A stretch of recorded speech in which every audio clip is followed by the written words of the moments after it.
Hey friends, Smalls here. Today I am bringing you part 4 of the Sims 4 Goth Family Saga. It's the morning after Bella Goth's abduction, and Cassandra also isn't feeling very well. Mortimer's going to write her a note so that she can stay home from school, but Cassandra has some other plans. She needs to look into what's going on with her mother.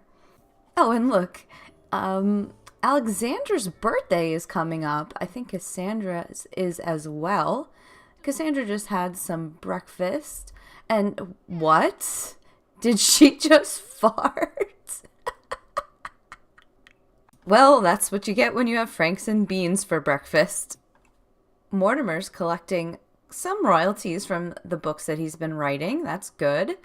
And Cassandra's goal for today is to see what her mother is up to when she goes to the gym all day. That's really the only place that Cassandra knows that Bella goes to that isn't home or work. So she's going to take a stop at the gym and ask around. And again with the flatulence, girl. Oh my God. And in front of the paparazzi. She's not even embarrassed. I don't understand. So Cassandra's just going to ask some of the gym rats if they know anything about Bella. Maybe she went to the gym late last night. She has no idea where her mother is or what's going on. So she's just going to ask around for a little bit. And she decides to strike up a conversation with Mr. Marcus Flex. And she's just going to introduce herself, and she is also going to make some small talk, and then she's going to ask Marcus about her mother. She's going to ask him about another sim, and she's going to see if he knows Bella. Here we go. Ask about another sim. Let's ask about Bella, and let's see what Marcus says. It doesn't look like Marcus knows who Bella is. He's kind of changed the subject back to himself, so this is not going well at all. Let's see, what else can we ask him? What? Alright, that's 3 farts. I can't. We're bringing her home. I can't even. Alright, so fast forward to the afternoon time. Cassandra is fishing with her now friend Malcolm Landgrab, and you can already tell, look at her face, she is just really concerned. You know, she's fishing, trying to get her mind off of things, but it's really hard. She doesn't know where her mother is. And while we're at it, what is Malcolm wearing? I mean, shorty shorts and argyle socks. He's making quite a fashion statement, if you will. And it looks like maybe Cassandra's finally got a catch of something. It's a tuna. Good job, Cassandra. But look, she's still pouting. Alright, it looks like Malcolm's had enough of her bad mood, and Cassandra's hungry too, so we're gonna let her take care of things. So as promised, Mortimer is just really upset that Bella didn't come home last night. He's going to call the detective that he knows is actually his neighbor, Daphne Dreamer. So he's calling her and he's telling her, you know, Daphne, Bella didn't come home last night and I don't really know what to do. I know that you work on missing cases and cold cases. Do you think that you could maybe come over and, you know, help us out and see what our next steps need to be for us to find Bella? And Daphne agrees. She thinks that, you know, it would be good if she could help in any way that she can. And Cassandra is coming over.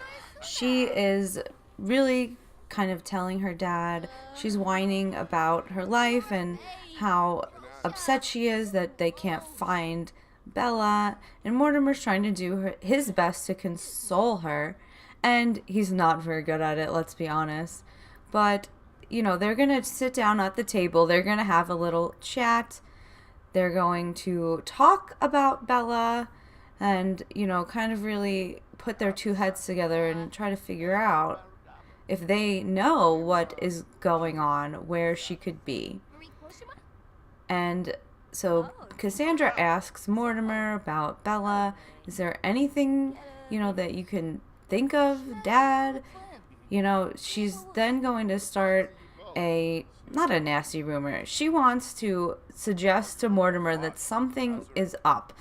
Cassandra proposes a crazy scheme to Mortimer. Maybe Mom is held hostage by some bad magician that she tried to get in a case where she had to jump out of a plane. And Mortimer's like, all right, I'm not even going to entertain that idea, Cassandra. But then Alexander talks to Cassandra a little bit. He's starting to open up. He's worried as well about his mom, not coming home. And so the two are just kind of having some playful banter back and forth. They're talking about Bella. They have, good experiences and good memories of their mom. Their mom, Bella, was really a really good mom to them, and so they're concerned.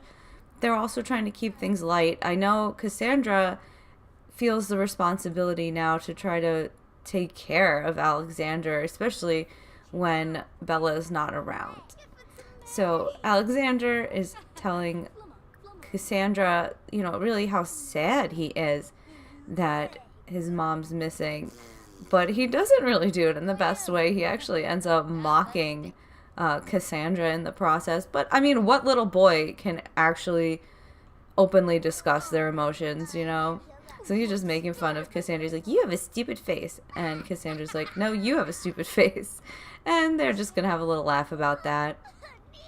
And Cassandra is doing the best that she can to console her little brother. She offers to tuck him into bed and kind of, trying to make him feel better. He's a little kid, and he's scared that his mom didn't come home. They don't know where she is. It's a very worrying situation. So being the good big sister that she is, Cassandra tucks in little Alexander, gives him a kiss goodnight, and she knows that Daphne, the detective, is going to be coming over tomorrow to talk to them. And really, there's not much else she can do today. So she figures she's just going to get some rest. And it's also time probably for Mortimer to hit the hay as well. He's been researching things on the internet, but to no avail. He doesn't know what's going on with Bella. And it looks like little Alexandra had a nightmare. I can't imagine that, he is having the best of dreams right now. He's pretty traumatized. So he's actually going to go and he's going to spend the night in the other side of Cassandra's bed, which I think is a really touching moment, actually, that the two are just going to kind of spend the night together, consoling each other. It's the next morning, and Mortimer's going to get ready for work. Daphne's going to come over after he gets out of work and after she gets out of work as well. So they're just going to start their day, and we will touch base again when it is time for them to talk with Detective Daphne Dreamer. The kids are off to school, and Mortimer is at work. And it's such a dreary day, too. It's been raining heavily, and it looks like we have a job opportunity for Mortimer. Not sure what he's going to pick. Should he call security about the person in his job? It looks like he is embarrassed from that job interaction. Oh, well. I'm actually going to switch control over to Detective Daphne Dreamer now. And here we are. We are now controlling Daphne Dreamer. She is our detective. She's also Mortimer's neighbor.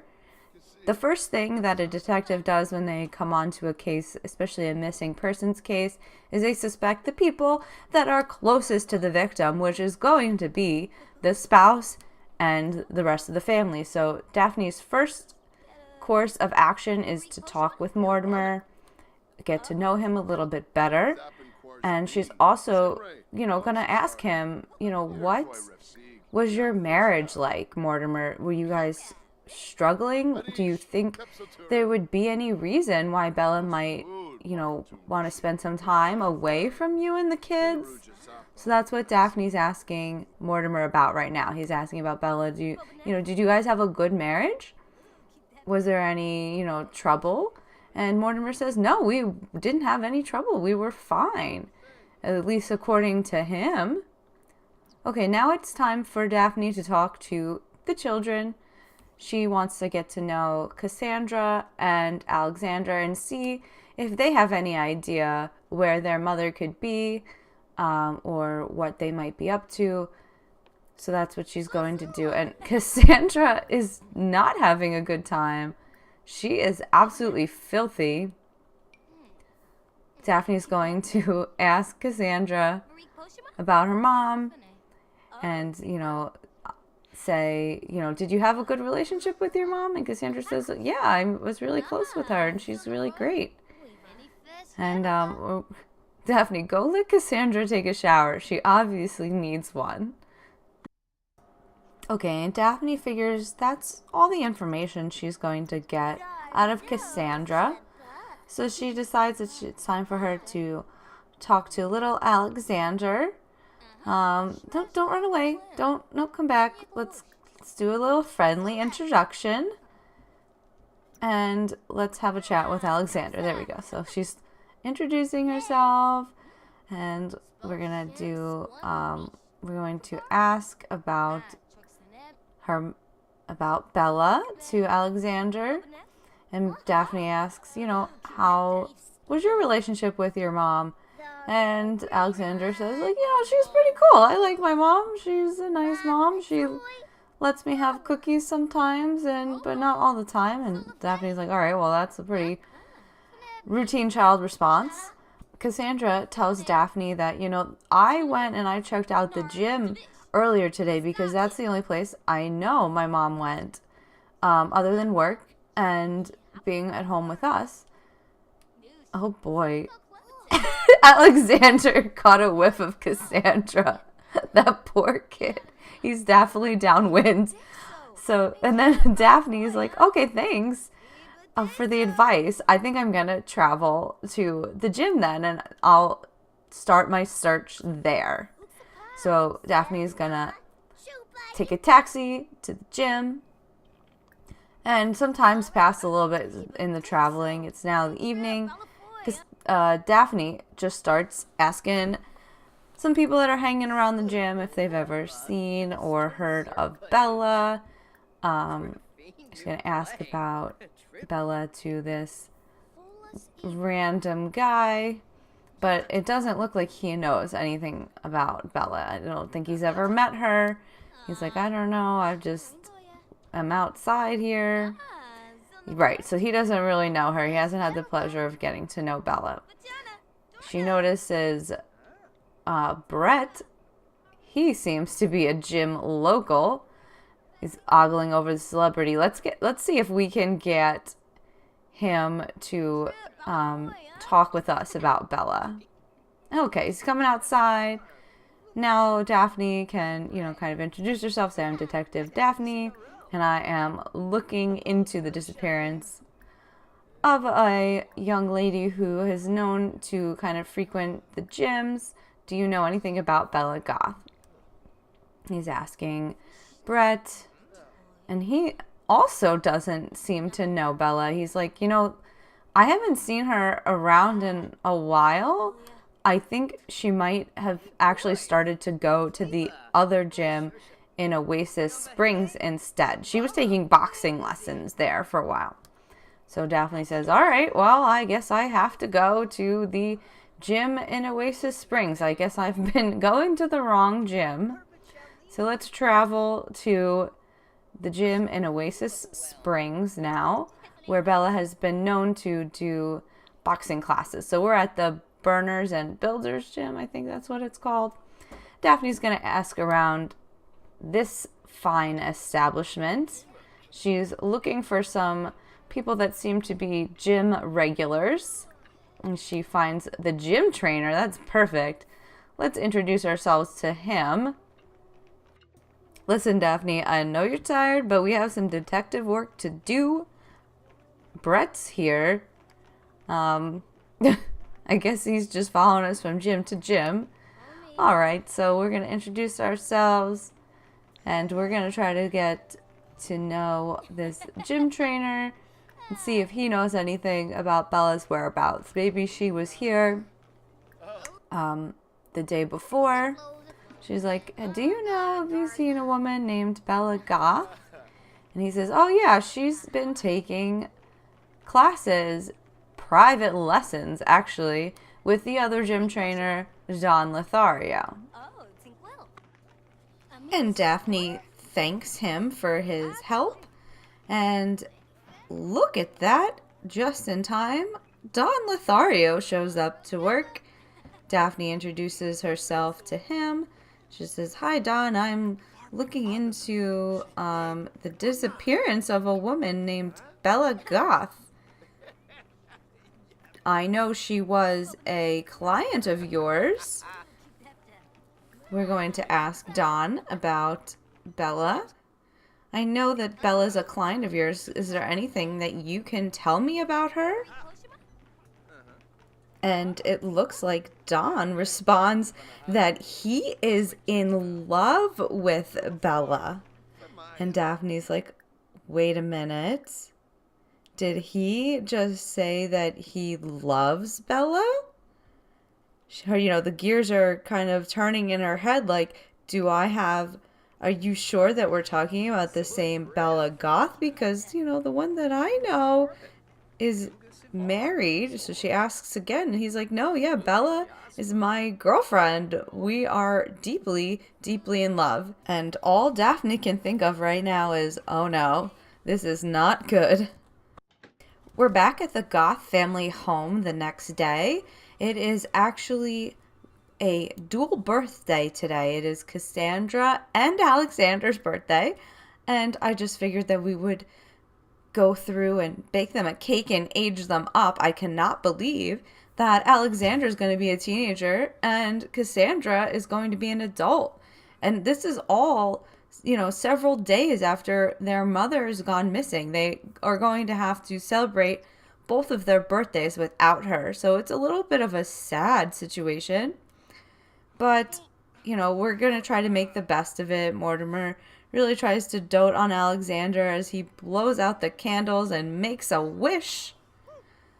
And let's sing happy birthday to you. All right, Alexander has aged up into a teenager. I think that it would be good for him to have the, let's give him the family aspiration. Or should we give him the financial? No, let's give him the family aspiration trait. He would like to have a successful lineage. This is kind of part of stemming back to the fact that, he lost his mom and he really just wants to find her again. He really has the ambition to have a happy family for himself and a successful lineage. It's time for Cassandra to blow out the candles now. This is really exciting. I hate the outfits that they end up wearing when they first age up. I'm going to have to change Alexander's outfit. He's wearing gym pants with a tuxedo top. All right, let's blow out the candles for Cassandra. She's making a wish. Happy birthday to you, Cassandra. Happy birthday to you.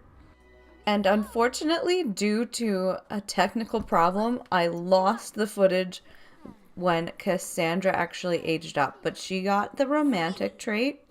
And we're picking it up back with Daphne, who has gone to the Caliente's home because she knows that this is where Don lives. And she's just kind of getting to know the Caliente sisters. She's also taking this as an opportunity to, kind of see these people out and make sure that Bella isn't here. And so she just talked to one of the Caliente sisters who told her that she didn't know who Bella was. And she is just asking around saying, I'm just looking for this missing person. She asks Dina Caliente, who responds like, oh, I know Bella. She's pretty cool. And Cassandra and Dawn seem to be having a little bit of a personal moment off to the side, which Daphne detects and kind of puts herself in the middle of and kind of introduces herself to Katrina. And wait a minute. Did you see that, ladies and gentlemen? Daphne knows at this point that she's got to get to know Katrina a little bit better because she had no idea what she just saw. So she's going to talk to Katrina and ask her if she knows Bella. She asks, like, do you know anything about this missing person? And Katrina says, honestly, I don't like Bella. And Daphne sees this as a red flag, and she kind of says, like, oh, come on, like, you know, from what I know about Bella being her neighbor, she's really a nice person. She's basically trying to, like, fix the relationship that Katrina has with Bella, and it doesn't work. And now Daphne says, okay, so this isn't working. I might need to be a little bit of a bad cop right now.